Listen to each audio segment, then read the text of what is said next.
Beste inwoners van Dantemediel. Maandag hebben wij de afspraak gekregen van uw minister-president Rutte, die namens het kabinet omvullende maatregelen aankondigd heeft. Maatregelen dat we van hoopten dat ze net teruggang binnen zullen.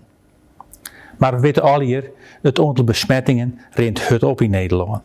Hier ik in Dantemediel. De ziekenhuizen rennen vol. De IC's liggen vol. En dat doet een soort met mensen. Dus we zijn met elkaar toch wel gedwongen om toch een stap bij brom te doen. En het zijn ingrijpende stappen. En de baan kan het minder squallen. Je moet er zo vol mogelijk thuis werken. Dus je moet de baan, ik wel lesje aan. En dat is net altijd makkelijk. Dat ik nog werkje moet. En dan uw ondernemers. Wij weten in gesprekken dat ze het heel moeilijk hebben.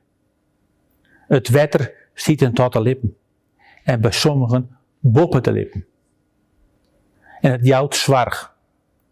Met name van de ondernemer zelf en zijn gezin. Maar hij het ik weer meest in dienst. En daar zit ik weer gezin achter. We zorgen dat ik de horeca, wat ik een onderneming is, het ik moeilijk heb. Ze kunnen geen gasten meer ontvangen. Het enige wat ze dwang kennen is intenseren wat oude helle werken.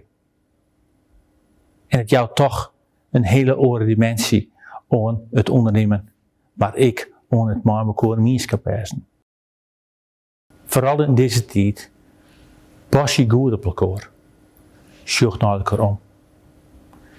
Ieder mens heeft aandacht nodig. En vooral ik, de ouderen en de kwetsbaren. Dus maak je eens een keer bij je alleenstaande borman of bofvrouw dus een praatje over de hagen. En breng eens een keer een kopje sap.